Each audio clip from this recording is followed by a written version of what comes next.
มาดาวให้แฮปปี้เบิร์ดเดย์ลิฟต์อะไรเนี้ยโอ้โหลิฟต์ตัวลิฟต์นะใช่ไหมมันจะรีบ mua cái hàng mà đi lấy lọ rồi các bạn เยอะใช่ดี phải chọnหน้าแบบต้องเล่ากับเราไหม ไม่เอามาแน่นอน กับเราห้าตัวเราเดี๋ยว ไอ้บ้าเขาจะเป็นญาติกันก็ได้ สวัสดียอชงไอเด็กเอกราชเดี๋ยวใจเย็นๆไม่ดีไม่ได้ทำอะไรอย่างนี้ไม่ควรนะคะจัดการดีๆฟังดีกันไปเราผิดอธิบายกันไปไม่ต้องรู้ยอชงสวัสดีค่ะแต่นี่ดีกว่านะคะอยากจะมีมือถือดีๆไว้โทรอย่าลืมเหมือนกันนะคะไปดูกันดีกว่าว่ามีวิธีการยังไงค่ะสบายดีทีวีแจกตังค์ปังมากกับมือถือหัวเว่ยเมกาโปรที่ทำว่าดีลืมคู่เลยนะช่วงนี้หัวเว่ยก็มาแรงเนาะว่าจะใช้ถ่ายรางวัลเป็นกระชับแจ๋วเลยค่ะจะถ่ายวิวจะถ่ายคนภาพออกมาจะสวยที่สุดโอ้โหถ่ายภาพขั้นเทพหน้าชัดหลังเปิดได้หมดสุดยอดจริงๆนี่ขนาดนี้ยังได้สบายดีทีวีเขาจัดให้ง่ายๆเพียงพิมพ์ดีส่งมาที่4747700อะไรเร็วๆอะไรร่วมสนุกได้ตั้งแต่วันนี้ถึงวันที่20มีนาคมแล้วรอรุ้นประกาศผลวันที่20มีนาคมนี้ในรายการซักอย่าดูเดวที่แต่งตาแต่งหมดแล้วแค่เขียนคิ้วเฉย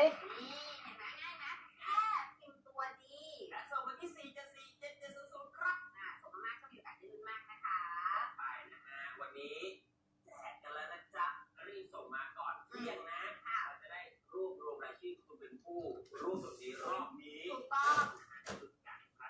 ในการแซ่บเสนอต่อครับค่ะตอนนี้มีเพลงจากเจี๊ยบเป็นขวัญอาสยามนะคะกับเจมส์เสียงรักค่ะ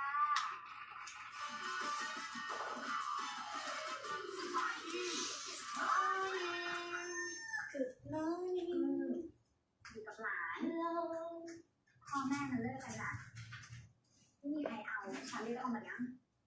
โอ้ขนาดเราเนี่ยพี่ยอดขิง แล้วจะไปหาที่ไหนโอ้ยตามเกมมันหลวมมากเลยจะมาป้าหานะคิดถึงเหมือนกันสายไฟก็ไม่ได้อะหลวมจิ๊บเป่งเลยอะสวยตัวไหมอ่ะชิ้นหัวไปหรอไม่มีเอามาตัวเดียวเริ่มไปยังมีกางเกงอีกปะโอ้ถ้าแต่ของเงี้ยนี่ถ้าแต่ของเงี้ยนี่ได้ดึงตอนนี้หรอเดี๋ยวเก็บอยู่นะพี่กระโดดผู้ชายหลอกมาที่ครั้งแล้ววะแล้วนี่ยังจะพิสูจน์อะไรอีกวะเนี่ยเก่งสายยุ่งเอาละเรื่องของแกสายเก่งนี่ก็เหมือนเก่งนอนชิบเป่งเลยอ่ะ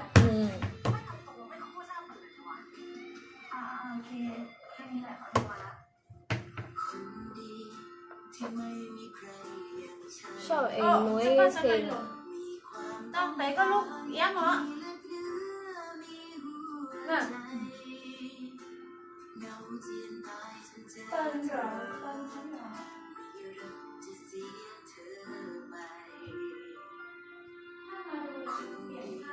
ใครเข้ามาแล้วบ้างทักทายบ้างนะ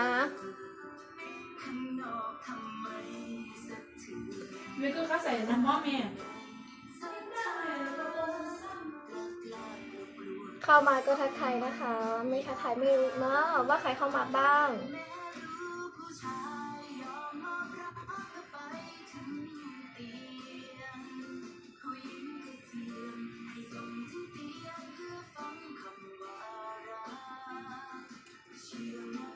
เดี๋ยวชง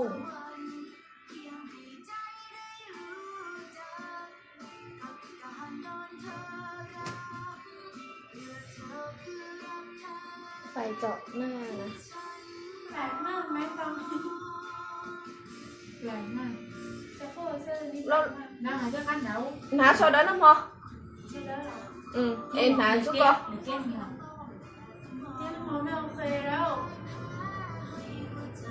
Nói sau đó nó có thả xuống con của tao.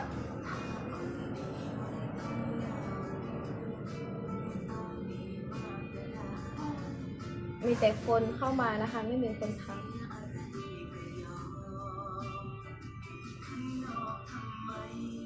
ตัวนี้เราจะแต่งแนวแบบธรรมดาค่ะ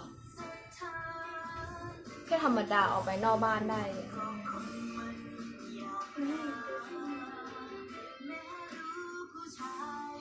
ว่ามาแต่งให้ด้วยเนาะ ไปถึงเตียง มีผู้ท้ามาออกจากที่พักอยู่ ยังไม่ออกเลย พูดอะไรอ่ะ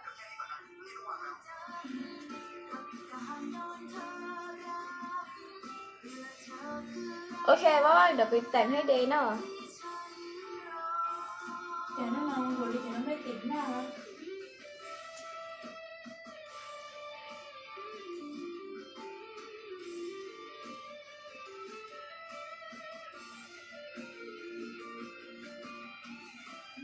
มันยังเงียบตอนอย่างจัง อะไรเ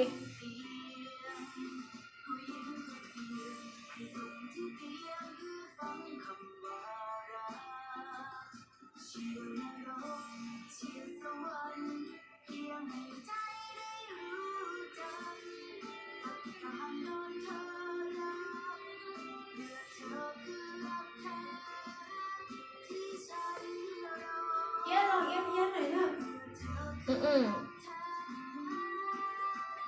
ลอง เอี้ยอย่างนั้นเนี่ย หนูก็ไม่รอให้นะ เพราะหนูดูเป็นเมล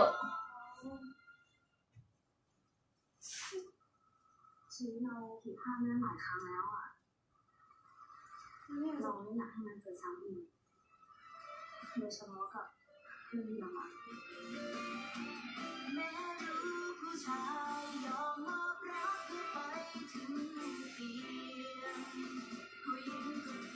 你不能练的好过你这个高哈，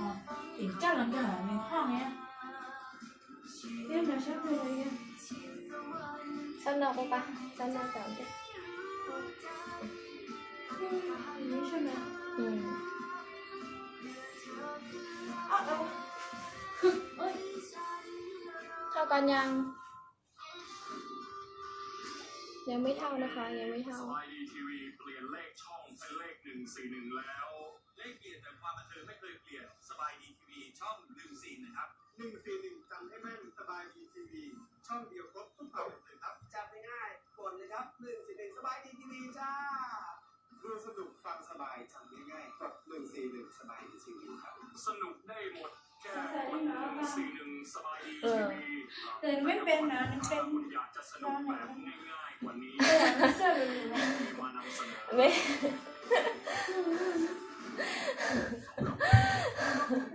ของเจริญมาค่ะมีอะไรเลย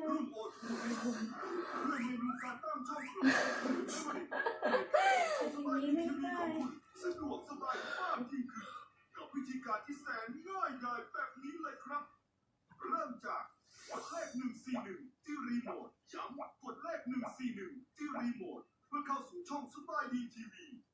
จากนั้นกดปุ่ม SM สีเขียวที่รีโมทย้ำกดปุ่ม SM สีเขียวที่รีโมทเพื่อเข้าสู่หน้าจอแสดงช่องรายการทั้งหมดแล้วกดปุ่มหัวใจสีฟ้าที่รีโมทย้ำกดปุ่มหัวใจสีฟ้าที่รีโมทเพื่อเลือกตั้งช่องสบายดีทีวีเป็นช่องรายการโปรด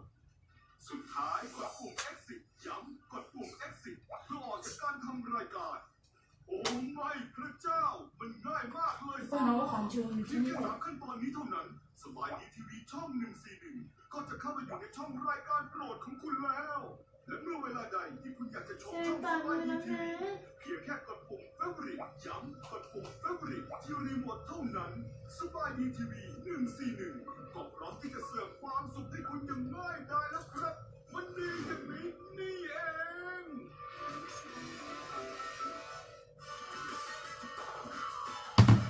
โอเค แค่นี้แหละ 你不要再去你家想看看。没得的。滚。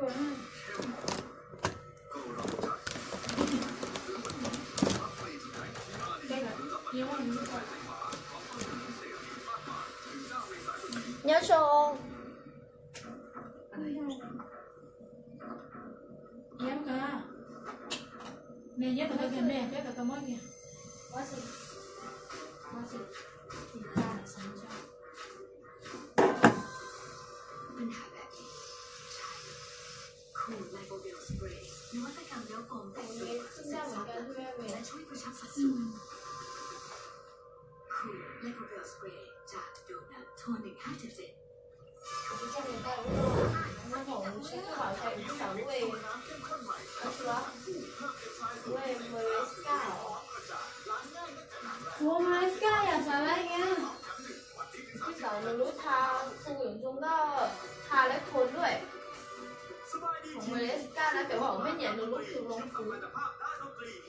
ไฮลักซ์รีโวพรีเซนต์สบายดีทีวี AEC Music คาร์นิวัลพบกับศิลปินยอดนิยมแห่งปีใบเตยอาสยามจ๊ะอาสยามแม่มณีวันอาสยามลูลูลาล่าอาสยามรุดวิลาวันอาสยามพร้อมศิลปินรับเชิญจากสปปลาวดาวดินถิ่นจำพรและพุกกาวันสันติพรเข้าชมฟรีพร้อมกิจกรรมร่วมสนุกมากมายในบรรยากาศมิตรภาพแบบ AEC เสาร์ที่ 25 มีนาคมนี้5 โมงเย็นเป็นต้นไปข้างสถานีรถไฟอำเภอเมืองจังหวัดหนองคาย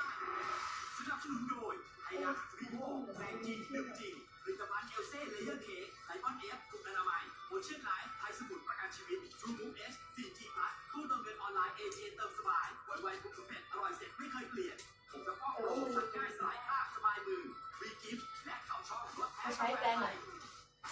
ติดก่อนแน่น คนท้ามาถามว่าเอาจะห้องกี่โมงพูดหนูยังไม่ออกเลยค่ะ ลูกผู้ชายตัวจริงกระทิงแดงว้าว ไอ้ถ่ายข้างหน้ามองไอ้ข้างหลังด้วยเด้อว่าข้างหลังนี่มันได้ทอดสดอยู่นี่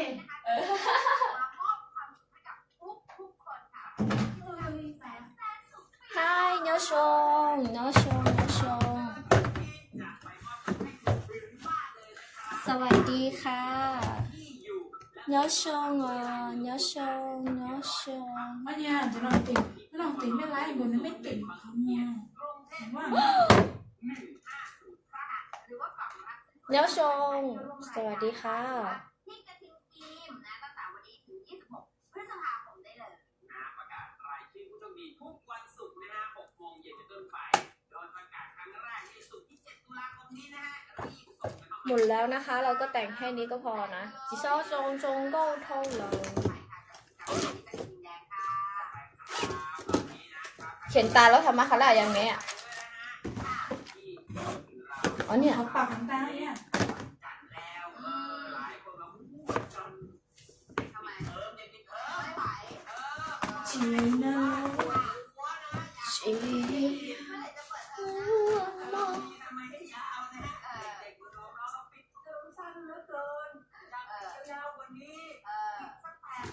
อย่าลืมของเนอะสาวๆไอ้คนเขียวเลยดูลืม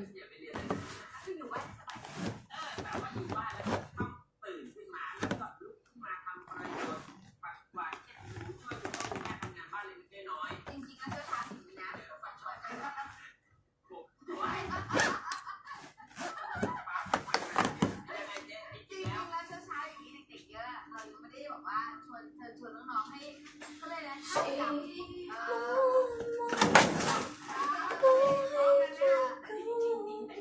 ตาดูฉ่ำดีอ่ะ ถ้ามาน้ำหอม เด็กๆที่ไปรายการเราแม่จริงๆนะคะเด็กๆก็เป็น ถ้าชอบมาได้ถ้าไม่ชอบห้ามมาได้ ได้เดี๋ยวมาเรื่อยๆนะคะแต่ว่าตอนนี้นะคะก็ยังเป็นในของเด็กด้วย4 4 7 7 0ค่ะ ครั้งหน้าถ้าว่างเราถ่ายบิกินี่กันไหมเราใส่ไซส์อะไรจะได้จัดหาให้ พี่ชอหรอ เออ เรายังเกณฑ์ตัวนี้หน่อยนะ เดี๋ยวบิกินี่เหรอ ได้ค่ะ ไซส์อะไรไซส์ใหญ่สุด โอ้ยอ่ะ มีเรื่องราวมีแบบคลิป อืม เสิร์ชรูปรวมไว้นะคะเป็นเพลงใหม่ล่าสุดของผู้ชายคนนี้เลยค่ะกับสื่อรักออนไลน์ค่ะ สนับสนุนโดยลูกผู้ชายตัวจริงกระทิงแดง